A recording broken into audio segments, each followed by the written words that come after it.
The Yakima News Team taking action for you. KIMA Action News starts now.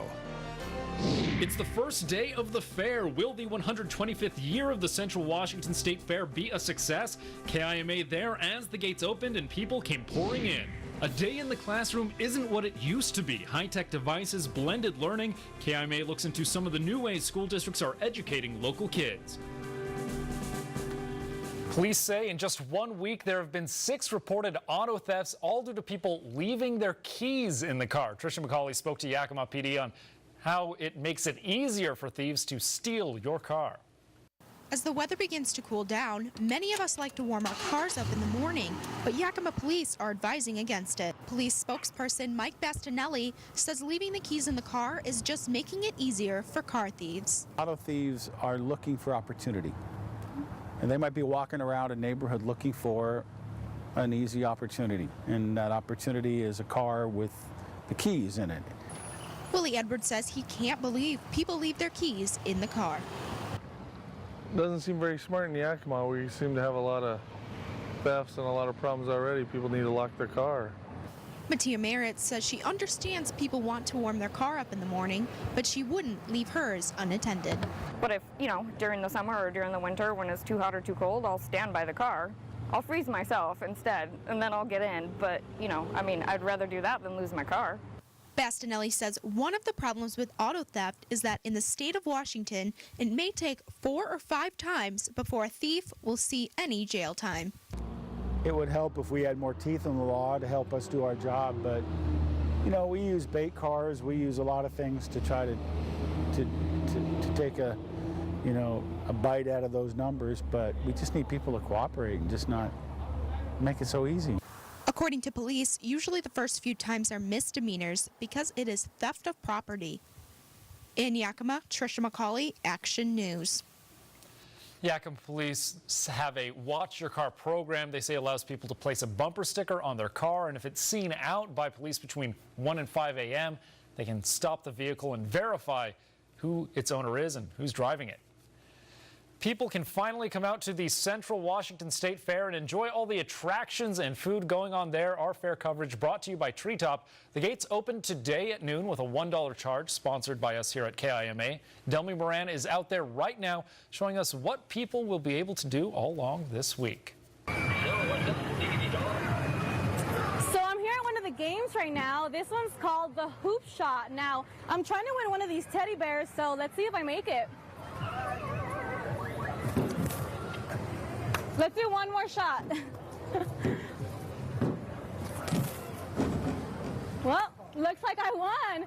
Now, I guess I won this cute teddy bear here. I'm having a lot of fun, but people earlier today also had fun at the opening ceremony. Why don't you guys check it out?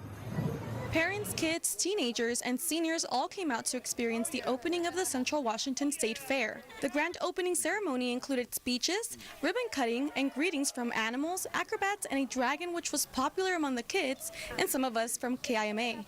The kids were the most excited, looking forward to their favorite attractions. I've been here for 4 times right now. It is so fun. Just the fact there's different prizes you can earn. Elephant ears, definitely elephant ears.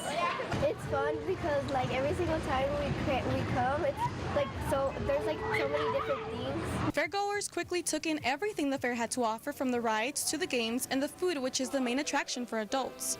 Carol Carrillo has been coming to this fair every year since 1983, and she says this has become a great bonding experience for her and her family. Best memories I have coming to the fair are when my children were small. You make the best memories for your children, for your family. Central Washington State Fair spokesperson Rob Phillips says they are happy with the turnout so far, and they are expecting about 20,000 people today. A lot of people have been waiting all year for the food and the rides, and so we get a good crowd on the opening Friday, and we do have a good crowd today. Everyone was able to get in for $1 today until 4 p.m., but people can still look forward to more promotions and new attractions for the next week. If you weren't able to make it to the grand opening, later today they will be featuring their new firework display taking place at 10 p.m. in the Yakima Valley Stadium. So there's many games, rides, and food that people can come and enjoy from. They do have until October 1st to come and check this fair out. I guess I'm going to keep this cute bird now. Jake? All right, nice shooting out there. Thank you very much, Delmy. It's been a nice day out there certainly today. How will things look for the weekend? If you plan on making it out to the fair, let's check in with Mike McCabe. Good evening. Let's take a look at our headlines heading into our weekend. We'll start off with mostly cloudy skies early tonight, but those clouds will become partly cloudy by tomorrow morning as the low continues to track to the south and the east, and that's really going to set us up for a beautiful weekend as high pressure starts to build, and that will provide lots of sunshine for your Saturday, and that temperature is going to bump a couple of degrees as well. All in all, really looking at a beautiful weekend looking forward. And I'll have all the details on what we can expect for your weekend and next week in just a few minutes. Jake, back to you.